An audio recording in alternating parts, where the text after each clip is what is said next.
Hi boys and girls, ladies and gentlemen, I'm Buddy Loner, also known as the Creative Globetrotter. I'm traveling the world since December 2014, an ongoing mission to share you my travel experiences. In this video I'm telling you how to travel from Lima, Peru, all the way to San Pedro de Atacama in Chile. What was a part of my round the world trip in 2015.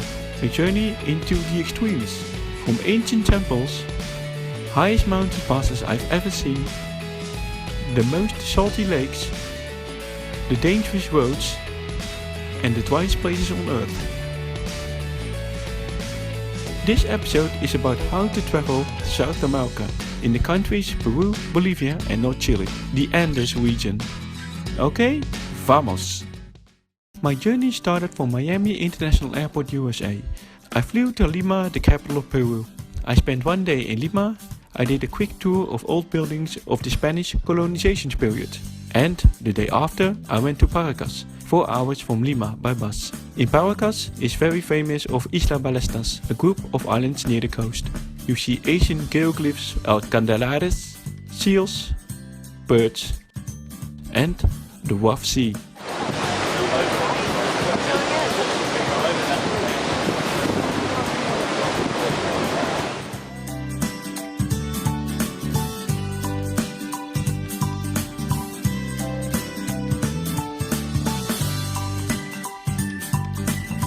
From Paracas, I traveled the next day to Huacachina, an oasis in the Atacama Desert. Very unique, and during sunset you can do a buggy sand tour through the desert, including sandboarding.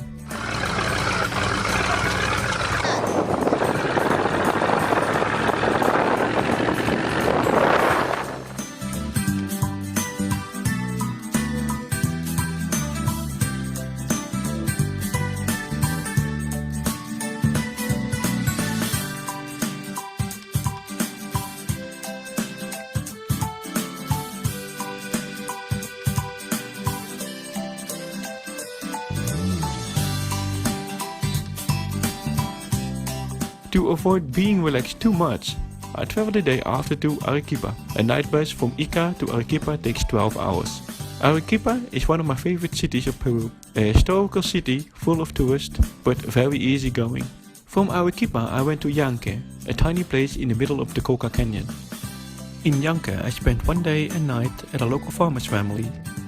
The Colca Canyon is full of national heritage and condors. From there I went to Cusco. The road to Cusco goes over the Patapamba Pass of 4,910 meters.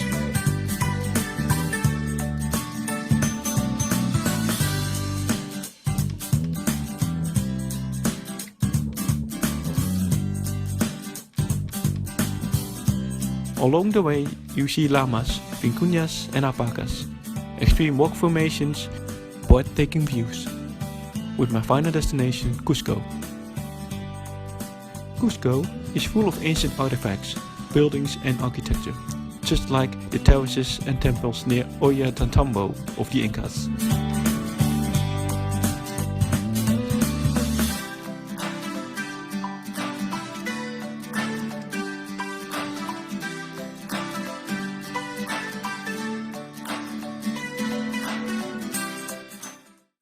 But I was really looking forward to going to Machu Picchu.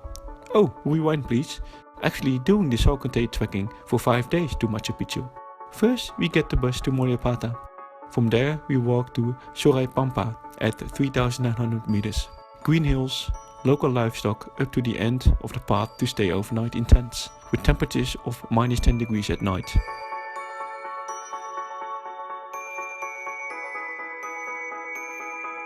On day 2 we walk the highest point of this trek, the Schaulinski Pass at 4,600 meters.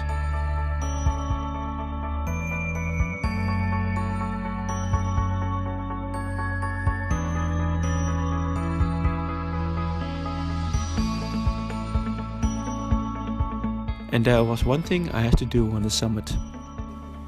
Nou jongens, ik heb het gehaald. Hier, ruim 4.600 meter. En dan ga ik iets heel bijzonders doen. Het steentje wegleggen die ik beneden op heb gepakt en hier ergens weg gaan leggen.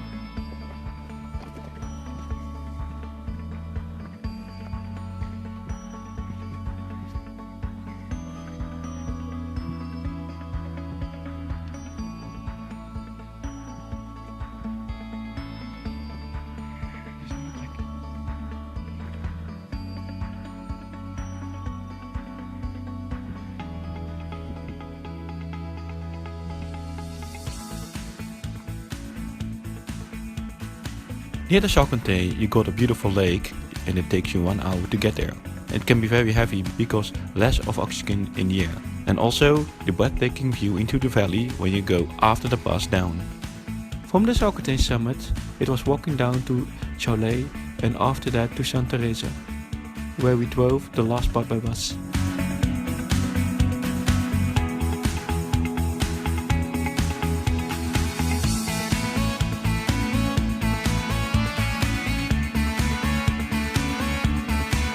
We had a rest in the hot pools and enjoyed a bonfire afterwards with Latin American music. From Santa Teresa I walked 7 up to 8 hours to Aguas Calientes.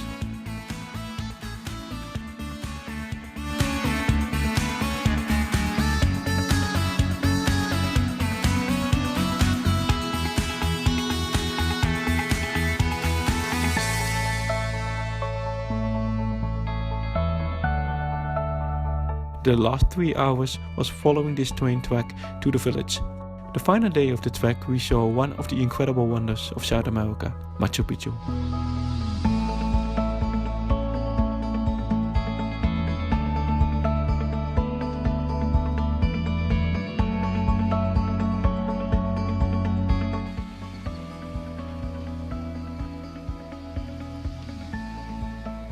Ik heb het nou eindelijk gehaald. Alles gelopen?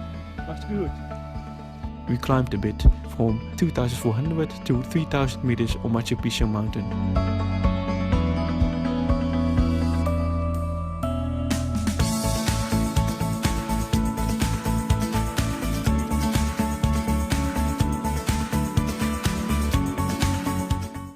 On the same day I took the train back to Ollantaytambo and the bus to Cusco. After 2 nights I took a night bus to Puno, Lake Titicaca.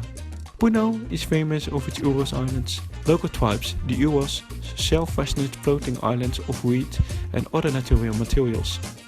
After a few hours we left Puno and crossed the border to Bolivia. In Bolivia we took the boat from Copacabana to Isla del Sol.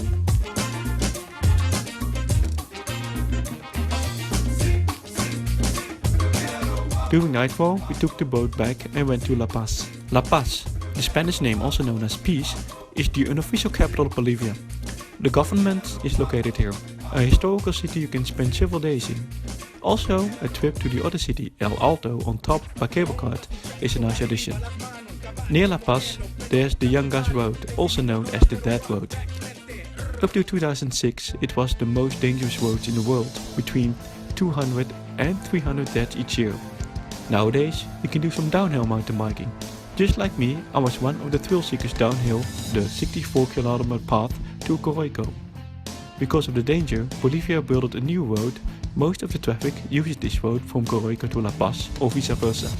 Still, it doesn't mean this is safe enough for mountain bikers. You have to pay attention at all times to avoid to fall off the cliff.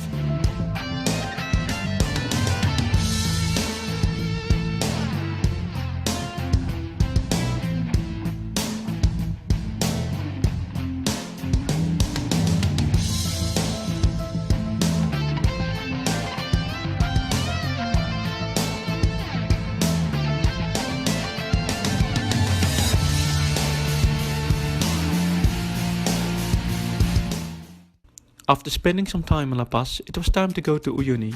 My original plan was go to capital Sucre and Potosí and go from there to Uyuni, but I couldn't because of the strikes. Most of the time, like the miners did in this case, are striking a lot in Bolivia. The entire country is in a lockdown, so the only way was stay longer in La Paz and then go to Uyuni. Of course, Buddy Hooligan has to make photo of the riot police. Uyuni is famous of Salar de Uyuni, the biggest salt flats of South America. I did a 3-day shared jeep tour all the way to San Pedro de Atacama to the salt flats.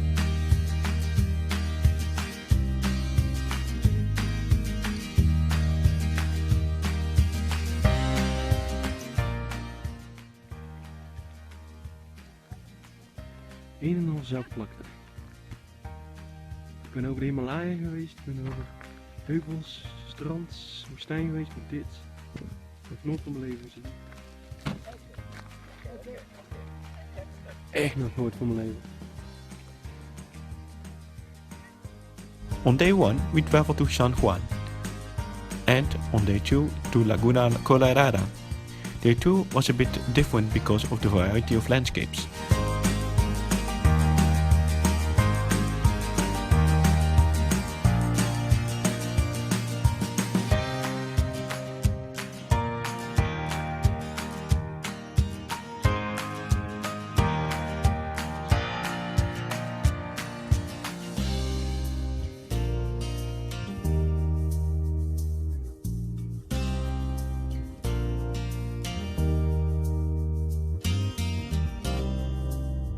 In those days we saw a lot.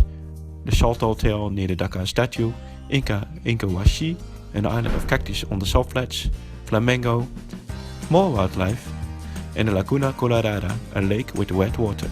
From Laguna Colorada it was the last stretch, to the final destination San Pedro de Atacama.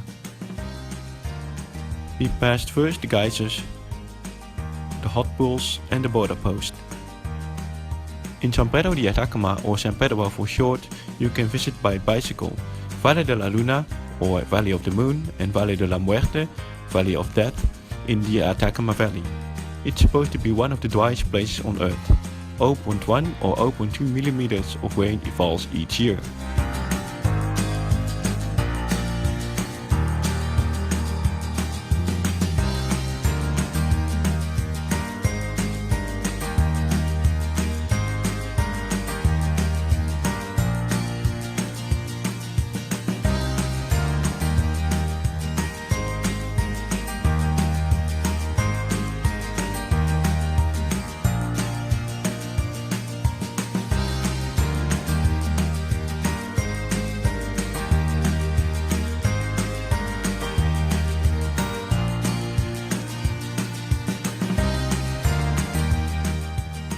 After San Pedro, I went to Argentina to Salta, from there to Buenos Aires.